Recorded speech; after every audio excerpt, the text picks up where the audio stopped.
My name's David. Been living in Des Moines all my life, working my way up from stocking shelves to being a regional manager at a grocery chain. Not glamorous, but it paid the bills, let me put a little away, gave me a solid foundation. At 45, I thought I'd finally made it. Good job, a house I'd almost paid off, and for the last 3 years, a fiancée I was convinced was my soulmate. Amanda. God, I love that woman. Or at least, I thought I did. We met at a charity event downtown, and she swept me off my feet.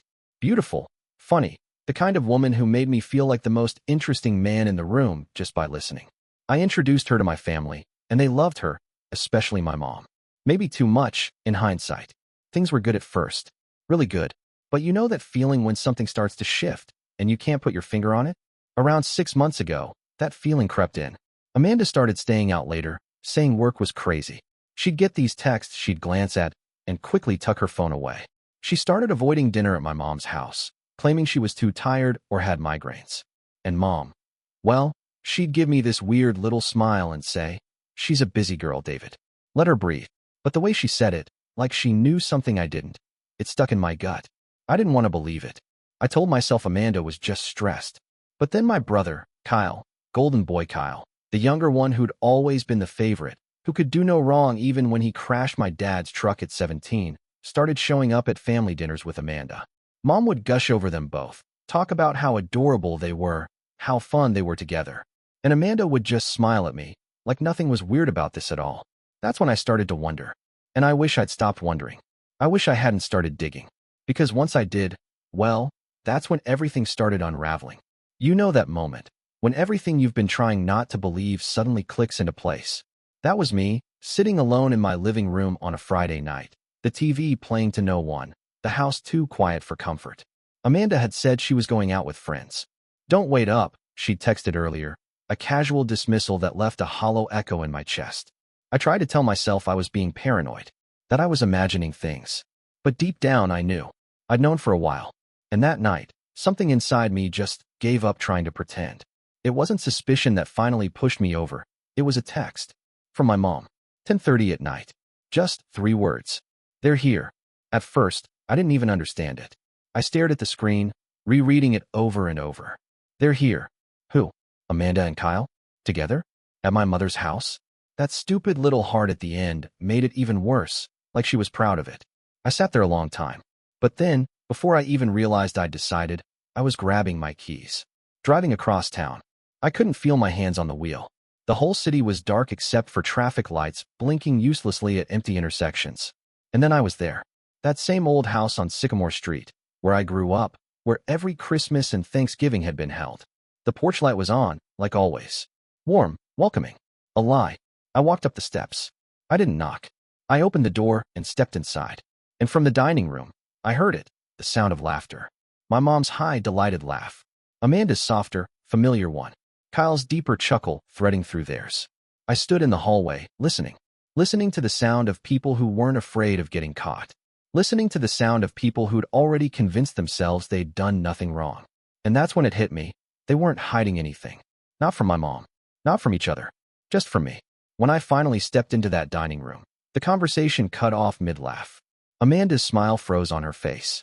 Kyle leaned back in his chair, his grin flickering like a candle in the wind.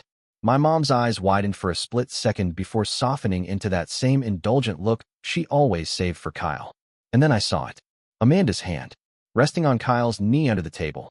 Nobody spoke. Nobody needed to. Because in that moment, every lie, every excuse, every quiet betrayal I'd ignored was staring me straight in the face. I don't remember how long I stood there. Maybe a few seconds. Maybe an eternity. But in that silence, something inside me finally broke. Not loud. Not violent. Just a quiet snap, like an old rope fraying and giving way. Amanda was the first to speak. Of course she was. Her voice soft, apologetic, rehearsed. "David, I can explain." But I held up a hand, and for the first time in my life, they actually listened when I asked for silence. I looked at Kyle next. My brother. My own flesh and blood. His grin faded, replaced by something sheepish, something defensive. "It just happened, man," he said, like that made it better. And my mother? She didn't look ashamed. She didn't look surprised. No, she just looked tired. Like this was inevitable. Like she'd been waiting for me to catch up to the truth. I always knew you'd understand, she murmured, as if betrayal was some badge of maturity. In that moment, standing there under the soft yellow light of the dining room, I realized something brutal. This wasn't a mistake. This wasn't a fling. This was planned. It had been planned. The way Amanda had drifted from me. The way Kyle had suddenly started showing up. The way Mom had eased Amanda closer to him, like a puzzle piece she'd been holding on to until the right moment. And I was the fool. The one who paid for dinners. The one who fixed the porch. The one who kept this family stitched together while they quietly rewrote the script. I swallowed hard. And I smiled. Not out of forgiveness. Not out of grace. No. I smiled because I had them right where I wanted them. I left that house without another word. Just turned around, walked out the front door, and drove home. Not in a rush. Not angry. Just calm. The kind of calm that settles over you when you've stopped pretending. I didn't answer Amanda's texts that night. Didn't answer Kyle's calls. And when Mom called, I let it ring until it stopped. I needed quiet. I needed time. Because what they didn't know, what none of them ever thought to ask, was that I'd been paying attention for a long, long time. You see, a man doesn't spend his life being overlooked by his family without learning to listen between the lines. To watch what's not being said. To notice patterns no one thinks you'll notice. And I'd noticed plenty. Like how Mom started praising Amanda's maturity right around the same time Kyle broke up with his last girlfriend. How Amanda started forgetting her phone at home, but somehow always had it hidden in her purse. How Kyle started parking his car 2 streets over when he visited. Little things. Things that didn't seem connected at first. But they were. And that's why I'd started collecting receipts. Screenshots. Messages. Quietly. Patiently. I wasn't just blindsided tonight. I was gathering proof. Because deep down, I knew. If they were willing to lie to me, they'd be willing to lie about me. And I wasn't about to give them the chance. The next morning, I woke up before sunrise. I didn't sleep much, but I didn't need sleep. I needed clarity. And clarity, I had. I sat at the kitchen table with a cup of black coffee, phone in one hand, laptop open in front of me. I opened a folder on my desktop, the one I'd been adding to for the past 3 months. Screenshots of Amanda's late-night messages, blurry photos I'd taken of her and Kyle leaving a bar together, a bank statement showing a suspicious withdrawal Amanda couldn't explain last month.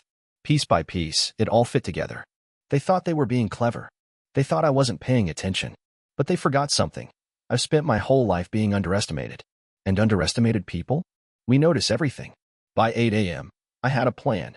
First, I called my lawyer. We hadn't spoken in years, but he remembered me. I asked for an urgent appointment. Told him I'd be bringing documents. He didn't even hesitate. Come in at noon. Next, I drafted an email to HR at work. I'd been up for a promotion, one Amanda knew I'd wanted for years. And I wasn't about to let this mess ruin it. I wrote professionally, letting them know I'd be taking a couple personal days but would return with no interruption to my responsibilities. Finally, I sent one text. To Amanda. Just 5 words. We need to talk. Tonight. And then I closed my laptop. Drank the last of my coffee. Sat back and let the weight of it settle in. Because tonight? Tonight wasn't just a confrontation. It was an end. And a beginning. That day felt like moving through a dream, but not the good kind. The kind where everything slowed down. Every sound muffled. Every step heavier than the last. I left the house around 10, folder tucked under my arm like a quiet weapon.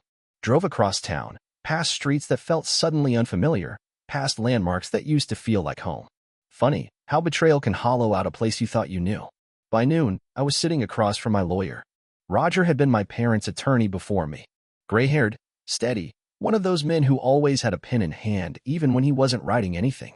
He listened in silence as I laid everything out, the photos, the screenshots, the financial records.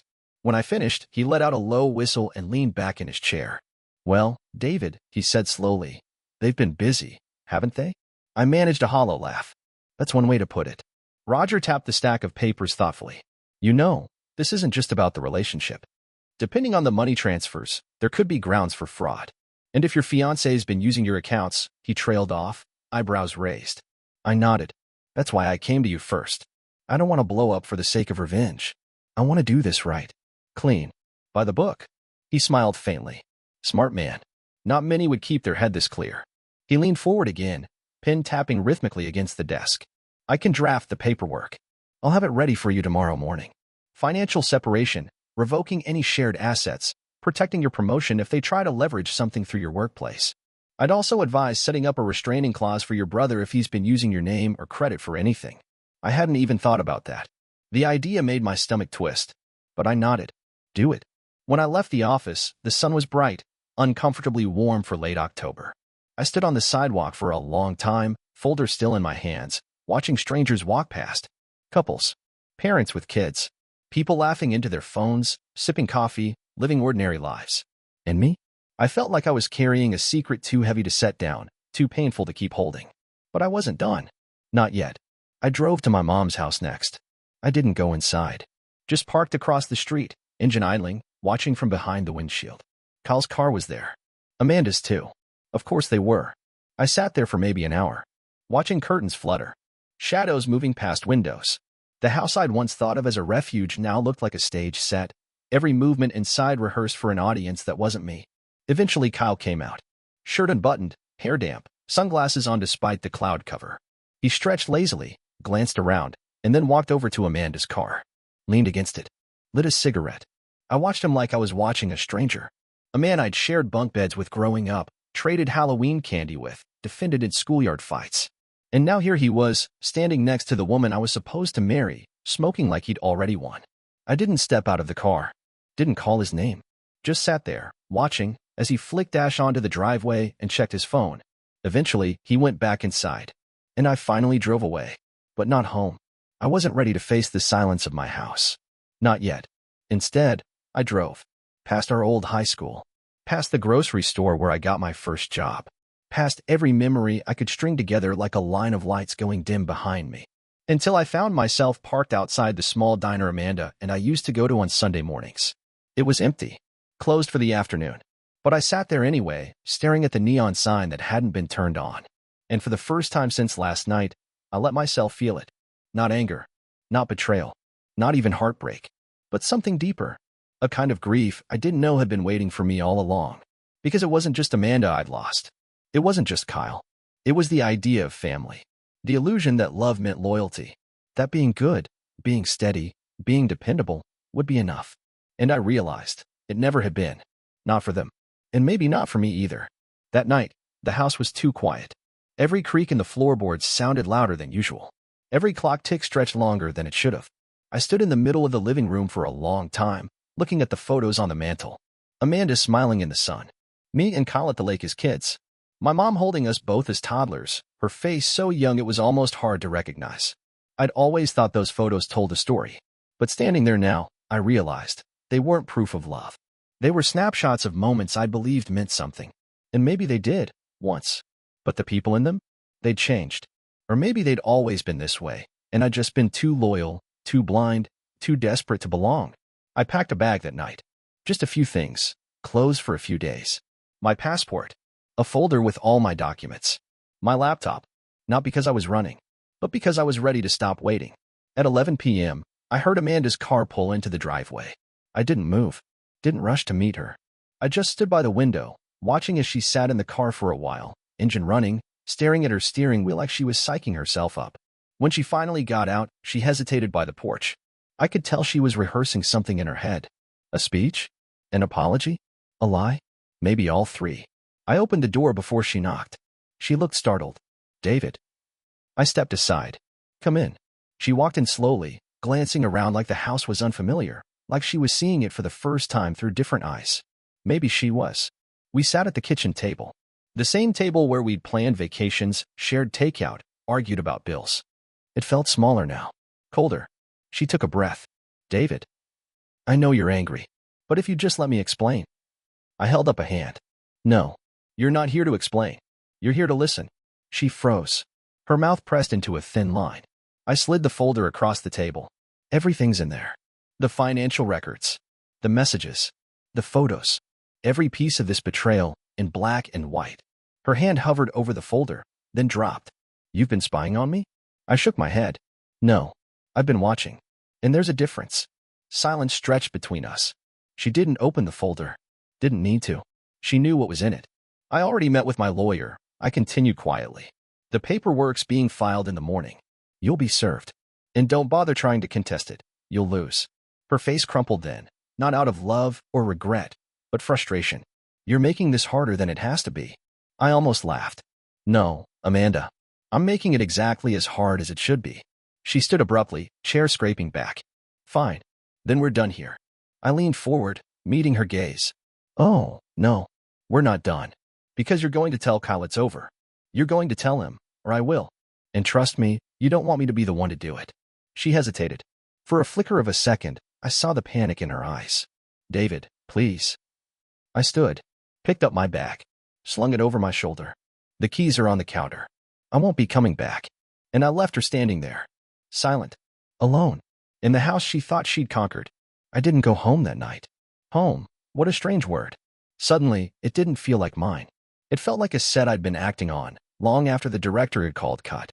Instead, I drove, aimless at first, past the grocery store where I'd stocked shelves at 18, past the hospital where Kyle had his tonsils out and I held his hand when he cried, past the old movie theater Amanda and I used to go to before we stopped talking during movies and started scrolling our phones in silence.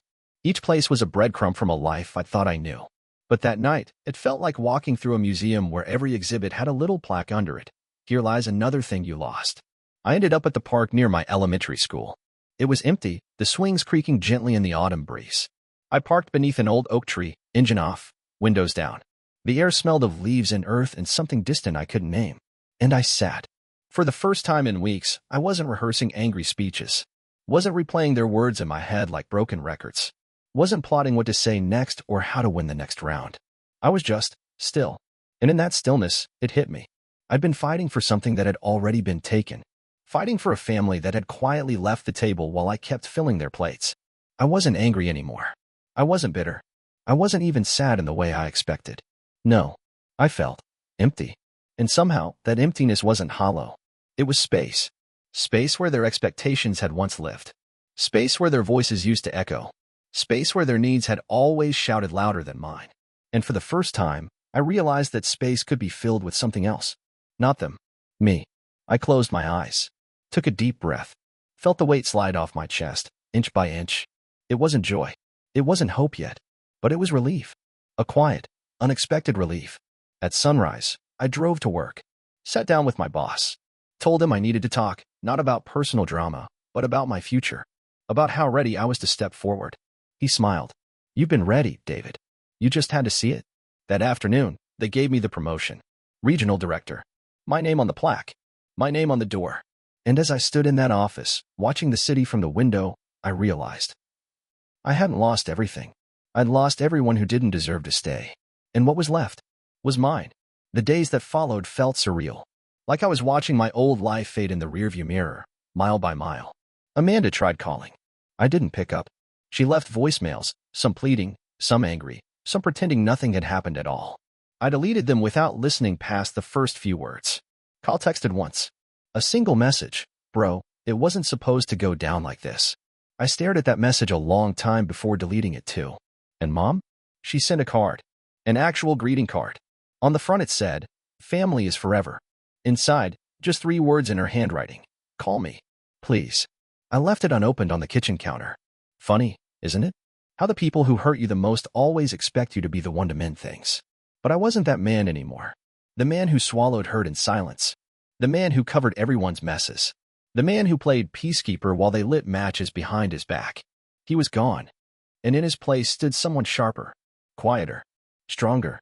I spent those first few days rebuilding, not the house, not the furniture, but myself. I started running again. Stopped eating dinners over the sink. Took time to cook. Started reading old books I'd bought and never opened. Sat on the porch with a coffee just to feel the sun on my face. And little by little, the noise faded. Their voices. Their accusations. Their excuses. Until it was just silence. A good silence. A silence I could live inside. It wasn't easy. Some nights the loneliness crept in like a fog, thick and cold, wrapping around the edges of my resolve. There were moments I missed Amanda's laugh. Moments I missed Kyle's old jokes. Even moments I missed Mom's familiar nagging. But missing someone and needing them are 2 very different things. And I didn't need them. Not anymore. The paperwork finalized quietly. No fights. No courtroom drama. No last-ditch confessions or tearful apologies. Just signatures, dates, and stamps. And then it was over. Just like that. One chapter closed. And I stood there, holding the papers, feeling nothing I expected. No triumph. No revenge. Just peace. And for the first time in years, I knew exactly who I was. A man no longer waiting to be chosen. A man who chose himself. It's funny how quiet endings are. You spend years thinking closure is a dramatic confrontation, a shouting match, a slammed door, someone begging you to stay while you walk away without turning back. But in reality, closure is paperwork in a beige envelope. Closure is silence where noise used to live. Closure is waking up one morning, realizing you haven't thought of them for hours, and feeling no ache when you do. The weeks stretched out, each one folding into the next. Amanda moved out quietly. I never saw her again. Kyle left town, according to mutual friends, chasing a new job somewhere far enough to not run into me. Mom tried, a few more times, with calls and letters and guilt dripping from every word. But I never picked up, never wrote back. Not because I hated them, but because I was done handing out pieces of myself to people who never gave anything back. And slowly, life took on a new rhythm. I learned to enjoy my own company again. Started taking weekend trips by myself, small towns, back roads, places I'd once passed by without a second thought. I'd sit in quiet cafes with a book, watch strangers live their lives without needing to explain mine. I started photography again, something I'd let go when life got too full of obligations. And behind the lens, I found parts of myself I didn't know I'd lost. One Saturday morning, I drove up to a trail overlooking the river, camera slung over my shoulder. As I stood at the edge of the overlook, sun rising over the water, I realized something I hadn't been able to admit before. I was proud of myself. Not because I'd survived the betrayal, but because I hadn't let it define me.